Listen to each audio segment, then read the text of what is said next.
Уште една нова тема во Македонија наутро, тема која што е актуелна една година и која што донесе многу проблеми.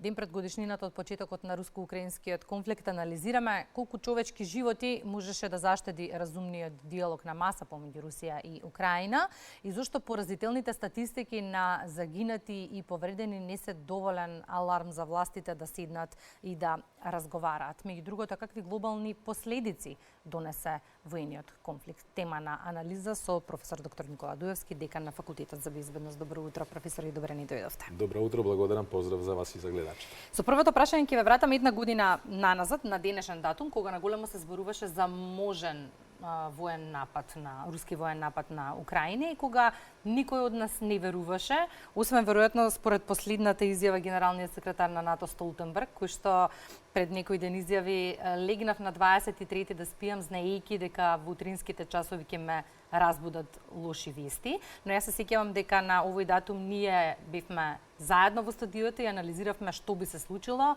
и никој не предпоставуваше дека би можело навистина да се случи воен конфликт. Од толку широки размери, да. Дозволете ми на почетокот како професор, но и како декан на Факултетот за безбедност да ви се заблагодарам вам на Македонската телевизија, затоа што во овие 3 дена јас сум веќе четвртиот професор од Факултетот за безбедност што гостува на Македонската телевизија. Новаа тема, многу е значајно да се разговара, да ги анализираме состојбите. Безбедноста се покажува во изминативе повеќе години, не само од почетокот на војната, дека е топ тема во државата постојано.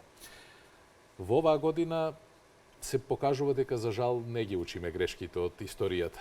Се повторуваат слични ситуации како и во Првата светска војна, како и во Втората светска војна. Видовме година на бројни контрадикторности. Слушаме едно, на теренот гледаме друго. Председателот Путин пред 2 дена изјави дека ја бранат Русија од напад од Западот.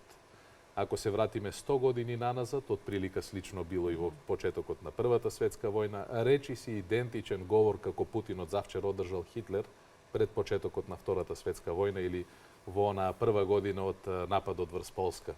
Сето ова некако подсетува дека, за жал, луѓето, човештвото, политичарите, не ги научивме грешките од минатото и немаме доволна основа да кажеме дека човештвото напредува во исти ритам како што напредува индустријата, например, или технологијата. Видовме една година на сериозни крвопролевања, година на големи страдања пред се на украинскиот народ, војна отворена која што имаше за цел да ги порази украинците како народ, како држава, да им земе дел од територијата, за да се справат со некаков западен режим. И сето ова, за жал, во овој момент не можеме ниту да процениме во која фаза ќе се развива. Единствено што можеме да бидеме задоволни во оваа година е што останаа заштитени за порожје и сите нуклеарни централи кои што се таму. И не се случи, барем досега, да има некој посериозен инцидент кој што ќе предизвика глобални последици. Добро е, единствено, ако воопшто има нешто добро во војната, е што војната, барем засега, остана на територијата на Украина, што не можеме да предпоставиме како ќе биде веќе во наредните неколку недели. Еве, од вчера, од завчера, веќе се многу посериозно мора да се размислува за безбедноста на Молдавија, кон која што Путин веќе го повлече декретот за признавање во целост на нејзината територија и за самостојноста, односно владението на областа наречена Приднестровје. Професоре, владење на правото е кованица која што се употребува во реалниот свет и се однесува на се што е поврзано со правото, правдата, граѓанските слободи, правосудниот систем, кој што се чини од почетокот на војната инвазија во многу сегменти е нарушена. Владењето на правото се поврзува со функционирањето на системот во западните, односно во демократските држави. Во светот во кој што нема демократија, туку има автократија, впрочем како што и Руската Федерација веќе најмалку 3 децении и пред тоа во комунистичкото време, меѓутоа, особено по доаѓањето на председателот Путин, не можеме да зборуваме за владење на правото, таму владее поединецот. Тоа се држави во кои што доминантен лик е една политичка фигура. Подчинети на него се сите, и премиерот, и министрите, и сите кои што значат власт во државата, и судиите, и собранието, значи Владењето на правото се забележува во држави како што е Македонија, па можеме да зборуваме дали е тоа на високо ниво, дали треба да се развива и така натаму. Меѓутоа, во таквите држави одлуките ги носи поединецот, без останатите високи функционери да имаат некое сериозно влијание на таквите одлуки. Доколку беше поразлично, веројатно во Русија ќе се отвореше широка дискусија, особено високите воени старешини, генералите, министрите за одбрана, за вонредни состојби и така натаму, кои што можеби ќе проценеа дека не е вистинско време да се отвори војна со западниот свет или со Украина. И деновиве на големо се зборува за тоа колкав е билансот на загинати. Норвешка, Америка, Англија излегува со некои податоци, кои што велат дека Русија досега има околу 180.000 мртви ранети војници, Украина околу 100.000. И сега Франс престана доврзува на тоа со цивилните жртви, околу 150.000 на двете страни. На овие статистики предупредивте и вие на почетокот на војниот конфликт, но се чини дека се уште не се доволни за разумот да надвладее. Последната изјава, например, на шефот на германската тајна служба Бруно Кал го потврдува ова, вели рускиот претседател Путин нема воопшто желба за преговори. Сега нема желба ни на украинска страна, овде зборуваме за директни човечки загуби, во зависност од изворите може да разговараме. Русите не признаваат ниту 20.000 загинати, тие велат дека бројката е под 20.000. Меѓутоа, што со останатиот дел, ние сите сме на некој начин жртви. Украина цела, сите граѓани се таму жртви, тие претрпеа големи загуби, сите загубиле по некој близок од семејството, материјалните штети се огромни, веројатно човештвото нема долго време да се опорави од сево ова. Иако гледаме некои позитивни примери дека веќе има згради обновени, патишта реконструирани и така натаму, тоа е навистина добро да се задржи духот во оваа војна. Меѓутоа, мислам дека се на се човечките животи, тие се безценети, немаат цена, едноставно мора да се грижиме што поскоро да се заштитат. И затоа е многу значајно. Веројатно некој треба прв да подаде рака. Можеби ќе се отворат некакви можности. Можеби некоја трета страна, како што минатата година на почетокот беше председателот Ердоган, кој што рече дека можеби би можел да посредува, па се успеа да се договорат некои канали за извоз на украинското жито, да не остане да отиде на гладните во Африка. Некоја политичка, мудра мисла, некој чекор кој што ќе доведе до тоа руската страна и украинската страна, барем на пониско ниво, да започнат повторно преговори, бидејќи 9 месеци тие немаат никакви контакти и се гледаат само преку нишан. Тоа е навистина поразително. Премногу долг временски период е. Градовите се уништени. Има градови кои што се во целост уништени, особено на истокот на Украина. И веројатно е време веќе разумот да почне да се враќа, затоа што не води ова кон ништо. Не може Украина да биде победена на начин на кој што Путин мисли. И обратно, не може Западот да ја порази Русија на начин на кој што тие мислат. На почетокот на разговорот го споминавте обраќањето последно на Путин и сега малку сакам да се задржиме на оваа тема, особено кога станува збор за јавниот говор негов. Дел од коментарите се дека многу често последниот период во јавниот говор звучи како да изгубилно се надева дека неговите непријатели нема да го сватат тоа. Како вам ви делуваат обраќањата на рускиот претседател? Ја има ли истата самодоверба како на 24 февруари 2022?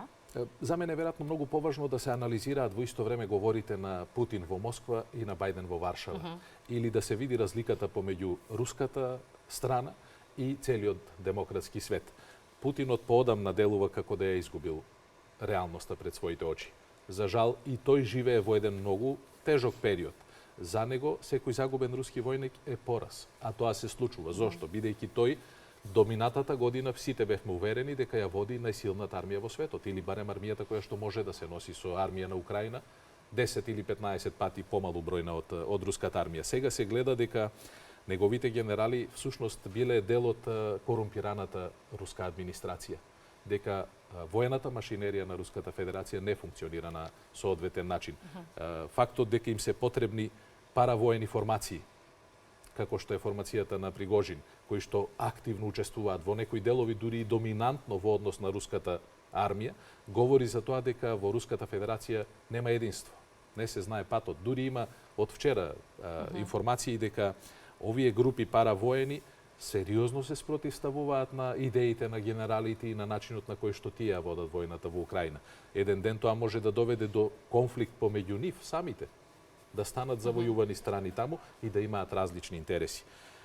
Апсолутно сметам дека Путин или има многу лоши советници, или сака да слуша само тоа што нему му одговара. Не е ова прв пат. Многу вакви диктатори во светот генерално го слушаат само тоа што не им одговара.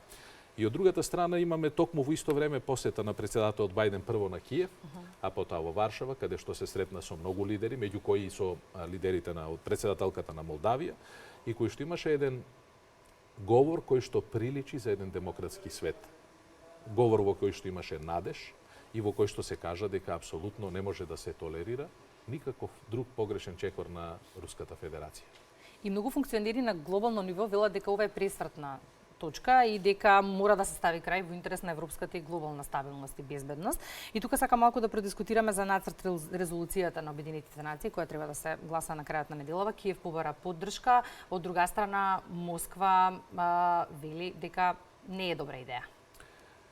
Да, и веројатно вистината е некаде на половина пат, на средина. Киев бара веројатно повеќе од тоа што може да добие, и тие се свесни дека ќе биде така, сепак е војна и мора сите да бидат внимателни.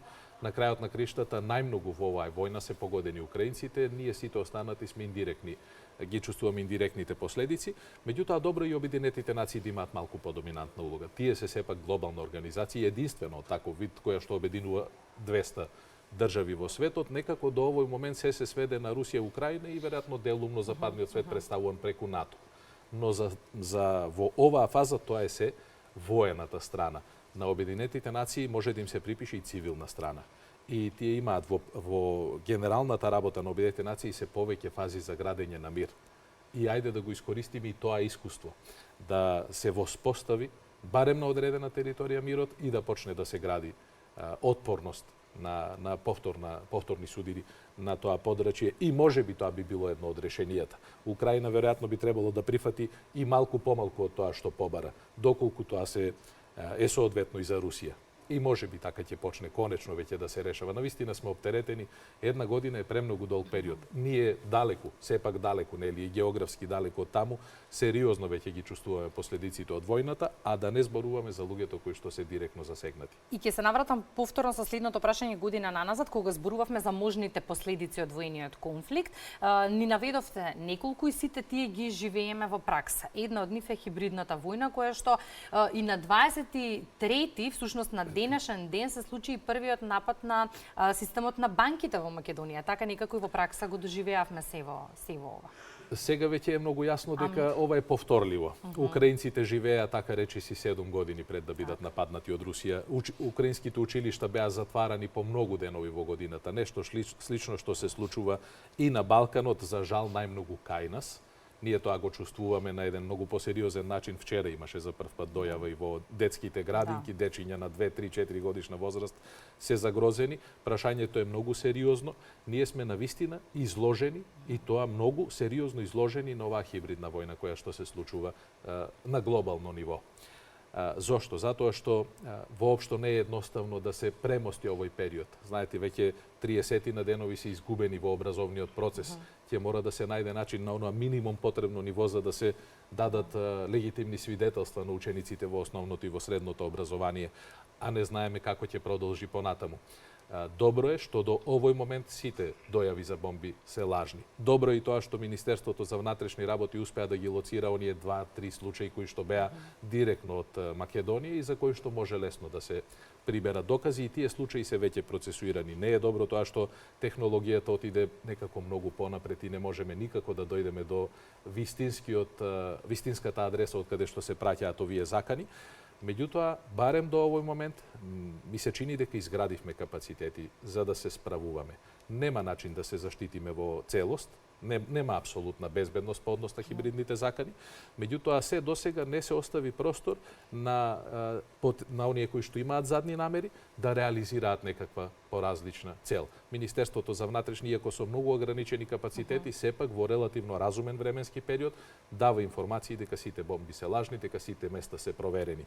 Се надевам дека ќе остане така, иако е ова многу сериозно. Веројатно во овој момент најсериозното безбедносно прашање за нас. Другиот фронт на кој што се води сериозна битка е медиумскиот. Борбата со лажните вести на кој што светот не остана имун. Овде би рекол дека ние сме во привилегирана позиција, затоа што не сме изложени, например, како српското општество, каде што буквално се преплавени со лажни вести, поврзани со успехот на на едната или на другата страна, кај нас некако медиумите имаат многу покоректна улога, информираат повеќе страно, меѓутоа информираат за тоа што е важно, да се смирува барем состојбата кај нас, да не се подгрева тензијата непотребно во нашето општество, граѓаните да останат смирени, да останат будни, да ги следиме состојбите, но да не се случи како што се случува во земјите во соседството, да се мобилизираат групи кои што ќе заминат на едната или на другата страна, или пак овде да дојдат до таа мера силни разузнавачки служби кои што ќе провоцираат немири во општеството. Добро е, јас позитивно ја оценувам улогата на медиумите генерално кај нас, освен на некои портали за кои што можеме да дискутираме, меѓутоа тие се беззначајни, немаат некое сериозно влијание во општеството. Закружува информацијата дека до овој момент речиси 1 милион луѓе поднеле барање за меѓународна заштита во Европската унија. Една од причините е несигурноста за храна и војниот конфликт. 1 милион луѓе од Украина? Генерално, глобално. Генерално. Меѓутоа, војниот конфликт и последиците кои што ги направи на економски план ги... Веројатно бројката е многу поголема, затоа што Европската унија е половина милиарда, 430 без Велика Британија милиони на луѓе. Таму 1 милион на луѓе веројатно годишно бараат за солниште, нов живот и така натаму, па само од Балканот во изминативе неколку години се иселиле приближно толку. Да, и ние ја чувствуваме кризата со енергенси. Во овој дел е важно да споменеме дека дури изненадувачки добро поминавме. И во Скопје, и во државата во целина. Да, како што беа прогнозите и како што беа најавите на светските берзи, дека храната енормно ќе поскапи, да, има сериозно поскапување на основните животни производи, меѓутоа, еве, при крај сме веќе на зимата, уште малку ќе заврши грејната сезона, некаде мислам дека барем до овој момент ниту во Скопје, ниту во внатрешноста се чувствува некаков недостиг на енергенси. Тоа е навистина добро, може би се плаќа по цена која што е повисока, но сепак го има. Во вакви услови треба да бидеме задоволни затоа што секој утро нашите радиатори се топли и никаде и немаше рестрикции на струја, ниту еден момент енергетскиот систем остана доволно стабилен. Тоа е, јас мислам дека е едно од работите кои што навистина се позитивни во изминатата година. И некако е за да го заокружиме целиот разговор. Украина против бројно надмукните руси во моментов се уште е ефикасна, но на долг рок може да биде така само доколку има поддршка од Западот. Брутална војна на исцрпување моменталната состојба, велат аналитичарите. Прашањето е како да запре без да се удвои бројот на жртви. Војната може да запре само доколку веднаш се седне на преговарачка маса. Украинците веројатно не би прифатиле ништо што ќе значи откинување на било кој дел од нивната територија. Тоа е сега и повеќе од јасно. После ваквите загуби тие би оделе, па макар и во урбана војна, до бескрај и нема да прифатат сигурно Русија да продолжи да има власт на територијата, посебно на овие 4 сега ново окупирани територии. За Руската Федерација не знам што ќе значи седнување на маса. Тие едноставно нивните цели не можеме да ги процениме. Знаете, можеме да кажеме дека Украина па би се задоволиле со промена на властите во Киев, но никогаш не можете да бидете сигурни. После овој говор од Путин од завчера, многу е повеќе јасно дека неговите цели не се само единствено Украина. И сега, овде е во прашање единството на демократскиот свет, кој што не беше доведен воопшто во изминатава година во прашање. Покажавме солидарност, покажавме единство. Украина не е сама ниту во оваа година, таа добива сериозна воено-техничка поддршка од западните земји, па и нашата држава, меѓу другото, помага толку колку што може. Меѓутоа, ми се чини дека преговорите би морале што поскоро да започнат и тогаш да се обидат сите заедно да најдат некакво излезно решение. Не е целта до последен украинец да се борат. Ниту пак е целта Путин да ги донесе сите млади момчиња од Русија да гинат на украинско тло, затоа што на тој начин не се постигнува доминација, на тој начин се ослабнува Руската Федерација. Нека бидат изјавите на руските политичари на толку високо ниво дека само 2% загубиле во изминатата година од бруто домашниот производ, бројките се поразителни. Штетите се огромни. Русија веќе сериозно заостанува за технолошкиот развој позади другите држави. Апсолутно повлекувањето на големите меѓународни корпорации ќе има многу сериозно влијание врз Русија. Веројатно Русија е најпогодена. Сега се затворени нивните граници, меѓутоа во првите неколку денови или недели од војната огромен број на млади интелектуалци, посебно луѓето кои што имаат образование со кое што можат да се појават на светските пазари, ја напуштија Русија. Тоа на среден рок, зборувам 15-20 или на долг рок 50 години, многу ќе уназади Руската Федерација. За оваа една година, колку што трае војниот конфликт за сега, не знам колку пати се сретнавме во студиото и анализиравме на оваа тема. Уште толку веројатно и вие дополнително анализиравте со вашите студенти. Дали оваа ситуација е доволно добар пример за како не треба за вашите студенти? Поука. Да, за сите студенти, не само за студентите во областа на безбедноста, на воените науки, на правните науки, сите кои што едноставно студираат за да вложат во себе, ова е вистински пример како не треба во животот. Зошто не треба? Затоа што светот доживеа таков развој во овие стотина години, особено по завршувањето на Втората светска војна, и сега сме доведени, ја ќе го повторам тоа што и минатата година го кажав токму веројатно и на овој исти ден, многу малку не достига да уништиме се. И затоа треба да се грижиме сите на младите, на студентите, на децата, да им овозможиме многу посветла иднина. Иднината не е во оружјето, иднината не е во воените конфликти. Иднината е во надпреварот помеѓу русите и украинците во спорт, во култура, во образование, во знаење, во истражување на нови простори кои што науката не ги истражила досега. Не е сигурно во тоа да се гледаат младите на нишан. На 4 февруари, кога беше годишнината од раѓањето на Гоце Делчев, имавме една таква убава тема со социологов за во студиото. Ја насловивме зошто светот е се само некултурен надпревар меѓу народите. И се чини дека навистина е така. Во се надпреваруваме, освен во мисли, идеи. Се надпреваруваме во погрешни работи. Знаете, и еве на микрониво, и овде во државата, кои се вредностите кај младите. Гледаме неколку дена, ја бранува јавноста некој подкаст на YouTube. Тоа се сосема погрешни вредности. Силно се надевам дека оваа криза, да речеме, на морален и на културен развој и кај повозрастните и кај помладите ќе едноставно ќе замине во историјата. Треба да бидеме отворени кон новите работи, треба да бидеме отворени кон науката, кон развојот на човештвото, да вложуваме во спортот, во културата, во музиката, во вредности и квалитети за кои што вреди да се живее. Тоа се вредностите на демократските држави. Не е сигурно тоа да останете затворени во своите мисли и да мислите дека Путин или било кој друг политичар во светот е најважен, доминантен, го сакам повеќе од мојот родител. Тоа се едноставно мисли и времиња за кои што особено помладите не треба да бидат насочени. Благодарам професора за гостувањето и анализата. Ми беше задоволство.